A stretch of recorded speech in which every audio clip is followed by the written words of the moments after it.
Have you ever been speaking, whether it be to a large audience, or perhaps your spouse, or your children, or a sibling, or your parents, and you just don't feel like they're hearing what you're saying? I'm going to teach you some things today about how you can analyze your audience and adapt your message in a way that will make you more effective in how you speak so that this will happen less often.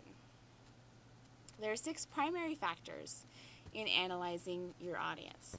They are age, gender, affectional orientation, education and intellectual levels, religion and religiousness, and cultural factors. By analyzing these factors and better adapting your speech to your audience, you will be able to deliver a clearer, more effective message. The first factor that we will take a look at is age. Different age groups have different goals and interests. For instance, the music you listen to and the music that your grandmother listens to are probably different. Why is this? Because you're interested in different types of music. The same thing goes for your speech topics. What you're interested in and what your audience is interested in may be different depending on the age group. So you want to make your speech relevant to the age group that you're speaking to. The other factor to consider is that audiences of different age groups may be able to absorb the information at different rates. For instance, if you're speaking to an audience of your peers or a younger age group, you may be able to go at a quicker pace, whereas speaking to an audience that's quite a bit older or quite a bit younger, you may have to adjust that pace to better suit them. The second factor that we'll discuss is gender. This is not just whether your audience is male or female, it is also whether they are masculine or feminine. Men and women may have different values, and they may view your topic differently depending on their different perspectives. This may or may not line up with them being male or female, like I said earlier, but may deal more with their masculine or feminine traits. Each gender may respond differently to your presentation style or language, so you want to be aware of this when you're presenting. Another factor that is continually growing in importance and recognition is affectional orientation. The affectional orientation of your audience influences how they view certain topics, so be aware of this.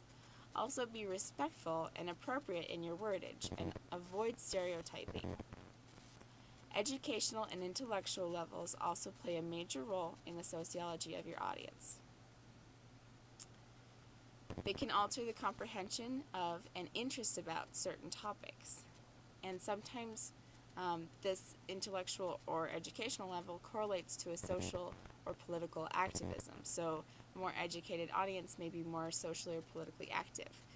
So consider this when you're picking out topics of interest and what you'll be speaking about. Also, a more educated audience may be more critical of your argument and supporting evidence. So when speaking to an educated audience, you want to make sure that your points are well backed up with with evidence that is concise.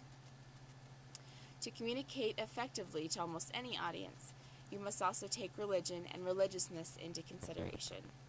The audience may interpret your message based on their religious views, whether or not you mean it to be taken that way. The beliefs of your audience may or may not differ from the religious views that is taught by their religion. So just because a religion holds certain values may or may not mean that the audience members who belong to that religion also hold those values in their personal lives. Avoid attacking the religious views of your audience. This doesn't mean that you can't offer a point that is contradictory to their beliefs. It just means be sensitive in how you present it. You may want to start with your evidence and then build up to your thesis later. The final piece of audience analysis we will be discussing is cultural factors. Different cultures have different values and beliefs, and audiences from different cultures may interpret what you say and how you say it differently. They also may have different expectations of you as a speaker. So do your research into these cultures that you'll be speaking to and make sure that you're appropriate to their culture. Be aware of the potential relevance their culture has on your speaking topic. Richard Russo once said that even at its most perceptive, sociology deals in abstractions. While you can never speak to all sociologies present in every audience simultaneously, you can and will become a better communicator by first analyzing your listeners and then speaking in a way that they will hear the most clearly. After all, wouldn't you like someone to communicate with you in this manner? Thank you.